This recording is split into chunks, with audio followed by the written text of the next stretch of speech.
퇴계하고 율곡을 보시면 누가 진정한 정치가인가를 볼 때 재밌는 게 있어요. 그 퇴계 율곡이 굉장히 사이가 좋았다 나빴다. 뭐 맨날 이제 이발기수다, 기발기승이다. 더 어렵죠. 가깝게 좀 더 쉽죠. 4단 7점 논쟁으로 들어가서 이 4단의 그 수호지심, 척의지심 뭐 이렇게 나오는 인의 예비부터 7정의 사람들의 그 희노애락 그까지 해서 그 7개가 어떻게 이루어지는가 이걸 가지고 줄기차게 싸웠다고 우리가 알고 있는데요. 실질적으로 제가 말씀드릴 거는 굉장히 불이 친했습니다. 율곡이 결혼을 하러 가서 퇴계를 일부러 찾아갑니다. 그래서 58세 때 23세 때 일이라 그래요. 그러니까 얼마나 반가웠겠습니까? 그래서 퇴계는 율곡을 너무도 아끼는 제자지만 극존칭을 써주는 제자로 이렇게 받아들이죠. 그러면서 율곡이 23살에 만나서 바로 이제 시를 한 수 바칩니다.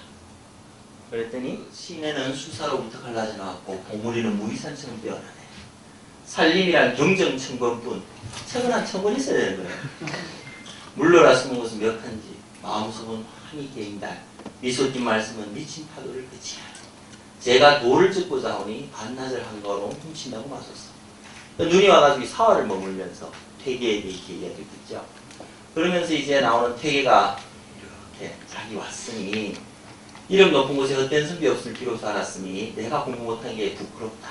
그러면서 노력하여 딸로 학문에 가까워집시다. 라고 하면서 화답을 하죠. 저거 이렇게 만나면 이렇게 실은 한 수 정도씩 읊을 수 있는 것도 한 번으로 자꾸 맞춰서 이렇게 할 수 있는 정도는 돼야 될 것 같은데요. 요게 실제로 비 때문에 머물렀다 그러는데 그리고 마지막으로 참 재밌는 거는 퇴계 스님 돌아가실 때도 이가 정말 통곡을 하면서 시를 바칩니다. 한시를 바치죠. 두 분이 굉장히 이렇게 긴밀한 관계인데 나중에 뭐 사이가 좋니 안 좋니 뭐 이러는 거예요. 실질적으로 첫 번째 메시지인 거고 논에 보면 두 번째 구절이 유붕이 자원방향이 불역 낙화 열이 아니고 낙이죠.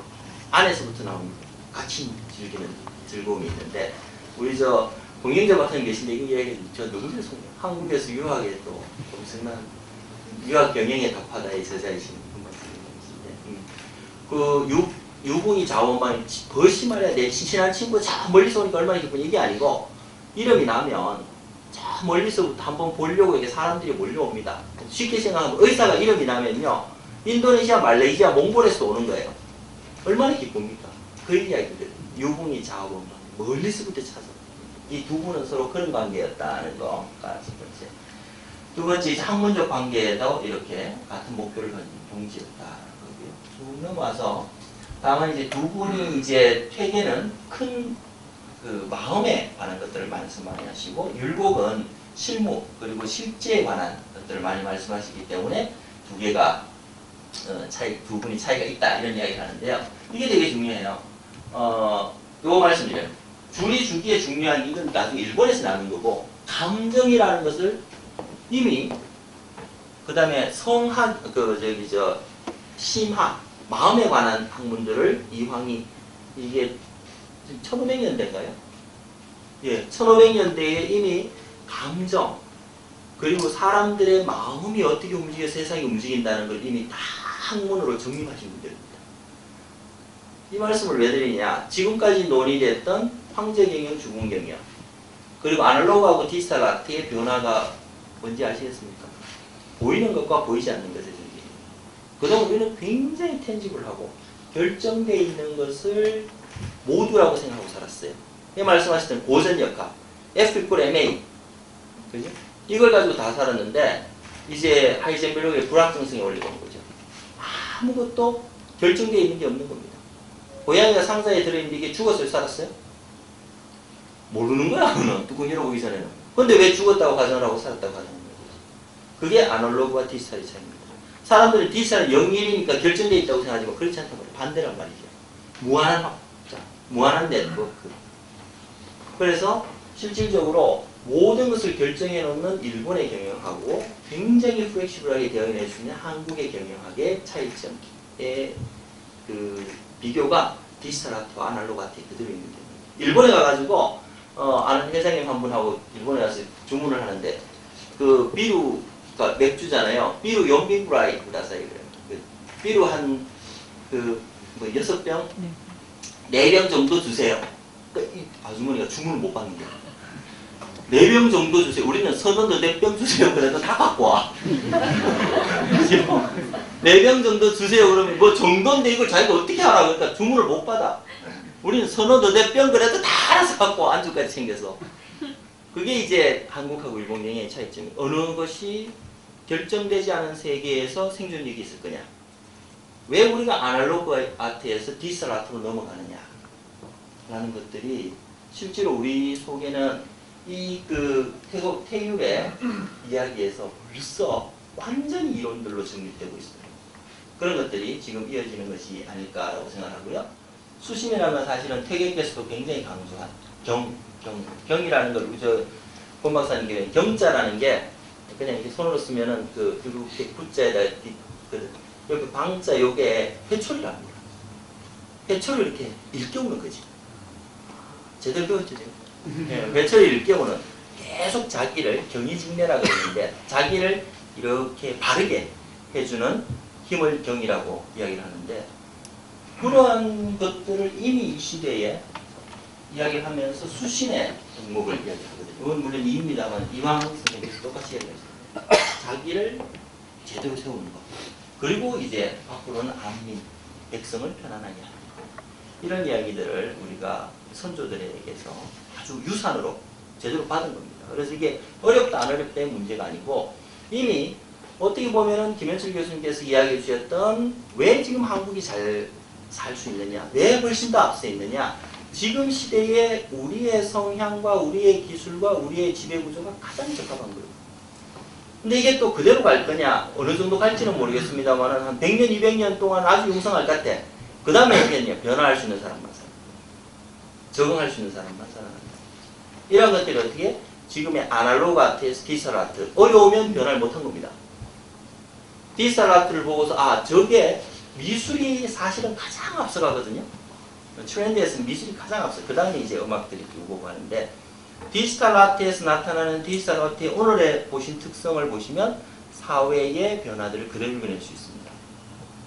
그런 측면에서 이제 황교님 강의를 같이 보시면서 굉장히 많은 것을 저래서 디지털 세계가 지금처럼 만들어졌구나 라는 걸 느끼시면 아주 좋을 것 같습니다. 제가 지금 말씀 듣고 나서 저희가 그 영상을 서평 앱에 올려드릴 건데요. 다시 들으시면 세상이 지금 이렇게 변하고 있구나 라는 것을 다시 느끼실 것 같습니다. 마지막으로 이제 이 선생님께서 군사개혁을 이야기를 하셨어요. 많은 봉사에서 지금 군대가 이렇게 문제가 많다 이런 이야기를 하시는데 이에 원설 10만 양병 조선시대 당시 인구가 몇 명이냐면 370만 명 또는 몇 명이지? 1000만 명까지 1000만 명까지 보는 경우 1300만 명, 1500만 명까지 보는 경우도 있습니다. 1500. 통계에 따라 다른데요. 저는 1500서를 한국 통계청에서 나온 거니까 지지를 하는데 1500만 명이 있었는데 1000만 명이라고 치더라도 10만이면은 군대에 너무 많이 가 있는 거잖아요. 그죠? 우리가 지금 5천만인데 50만도 굉장히 많다 그러는데 엄청나게 많이 가 있는데 문제는 뭐냐면 임진왜란 중에 임진왜란 정유재난이 지나면서 조선군의 70%가 사망하고요. 인구가 사실은 여기서는 370에서 150이니까 거의 3분의 2가 사망합니다. 3분의 2가. 임진왜란에 굉장한 영향을 미치고 해서 조선 말까지 일어서지는 못하는 거예요. 조선. 이 영향으로. 결수도 엄청나게 3분의 2 이상 줄어들죠. 어떤 이야기냐면 어떤 소년이 이야기를 하면 항상 조심하면서 어떻게? 그게 어떤지를 같이 체크하고 있어야 됩니다. 한국에 숨어있는 인재들이 굉장히 많거든요. 그리고 경고도 지속적으로 나오거든. 그럼 거기에 귀 기울일 수 있는 융통성, 귀 기울일 수 있는 flexibility, 유연성이 결국은 우리를 살게 해주는 겁니다. 그게 아날로그와 디지털의 가장 큰 차이입니다. 아날로그는 결정되어 있습니다. 디지털은 움직입니다. 살아있어요. 네트워크를 만듭니다. 그런 측면에서 오늘 우리가 몇 가지를 봤습니다만 결정. 예. 실질적으로 그 몇 개를 다시 한번 말씀을 드리면 고전역학과 양자역학 이게 세상을 바꿨거든요. 세상을 바꿨습니다. 세상이 움직이는 방식을 보는 게 바뀌었어요. 금융만 해도요. 옛날에는 재무 관리할 때는 오늘 얼마를 넣으면 이자 얼마에 얼마를 벌 수 있다 나왔잖아요. 그죠? 근데 그거를 퀀텀 펀드를 만든 사람이 누구냐면 조지 소로스. 소로스가 이름을 퀀텀 펀드로 바꿨어요. 퀀텀이 양자의 표현이에요. 양자잖아. 그게 어떤 의미냐? 양자는 불확실하게 움직이는 거예요. 불확실하게. 그러니까 내가 오늘 100원을 투자하면 옛날에는 10원을 벌 수 있다고 확정할 수 있었는데 이자율이 지금 내가 100원을 투자하면 얼마를 벌 수 있을지 아무도 결정을 못하는 거야. 왜? 불확실하니까. 그래서 어떻게 합니까? 이거를 세상은 결정된 것이 하나도 없다. 두 번째, 고전역학에서는 관찰자가 의미가 없어요. 근데 양자역학에 가면 관찰자가 개입을 하면 결과가 달라져. 물리학의 실험 원리가 달라져요. 그건 복잡하니까 예를 들면 포톤을 쏠 때 이게 슬러스 통과할 때 이게 파동이냐 입자냐 이게 있거든요. 제가 입자라고 생각하면 입자가 나타나고 파동에서는 파동이 나타나요. 그게 양자역학이거든요. 그건 뭐냐면 내가 이 시의 세계에는 개입할 수 있다는 거예요. 그건 뭐냐면 금융세상에 나는 개입할 수 있다는 겁니다. 나는 시장에 개입할 수 있는 존재다는 거예요. 옛날하고 다르죠? 그래서 만든 게 퀀텀 펀드예요. 뭐예요? 나는 시장에 개입할 수 있고 시장에 이자는 아닌 투자는 결정되어 있지 않기 때문에 이렇게 그래프를 그릴 때 파동이 그려질 때 밑으로 내려온 걸 끊어주는 거야. 뭘로 끊어요? 옵션으로 끊어줍니다. 옵션을 근데 사람들이 이제 수학으로 계산을 경영학과에서 못 해내니까 누굴 불러요? 나사에 있는 로켓 사이언티스트를 전부 월스트리트로 불러와요. 그래서 나사에서 나온 직원들이 계산을 해서 파이낸셜 엔지니어링을 만든 겁니다. 그게 우리가 파이낸스 매니지먼트에서 파이낸셜 엔지니어링으로 변화되는 과정이에요. 그러니까 어떻게 돼요? 자기는 밑으로 떨어지는 수익에 대해서는 옵션으로 처리하고 위는 열어놓죠. 수익성이 좋을 수밖에. 지금 이해되시죠? 세상은 이미 움직이는데 이게 1980년대, 90년대에 이미 움직인 금융들입니다. 모르면 당해요. 모르면 당합니다. 근데 우리는 전통적으로 이미 사람이 감정이 어떻게 세상을 움직이는지, 그죠? 이발인지 기발인지 이게 뭐 서로 그 세상이 마음이 움직이는 건지 세상이 나를 움직이게 하는 건지 이승인지 아니면 서로 호발, 서로 주고받는 것인지 이 논의들 벌써 1500년대 끝냈거든요. 배우지 않는 건 우리 책임입니다.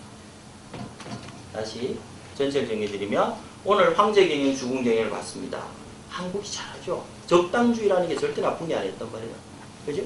광고와 마케팅에 강조하는 거, 영업을 강조하는 게 절대 나쁜 게 아니었다는 거죠. 그동안 우리는 너무 우리를 막 누르고 산 거야. 그러고 다시 보니까 세상이 변화하는 거대한 흐름이 아날로그와 디지털 아트에서 나타나요. 디지털로 변화하거든. 그러면 우리는 디지털 아트의 변화가 뭔지를 빨리 캐치를 해야 되는 거죠. 그죠? 그거 어렵네. 아니, 전혀 어렵지 않지. 이게 큰 변화, 지금 한 15개를 정리해 주셨는데 너무너무 저는 들으면서 경영학의 변화하고 똑같거든요. 그거를 캐치해낼 수 있어요. 그리고 우리 할 수 있을 거냐? 할 수 있다는 거예요. 벌써 이미 연구가 다 돼 있으니까. 그래서 조금 더 깊이 있게 연구하시고 움직이는 세상을 파악해내시면 다시 우리의 그 경영의 경쟁력, 그리고 기업의 경쟁력이 계속되지 않을까라는 생각을 해봅니다.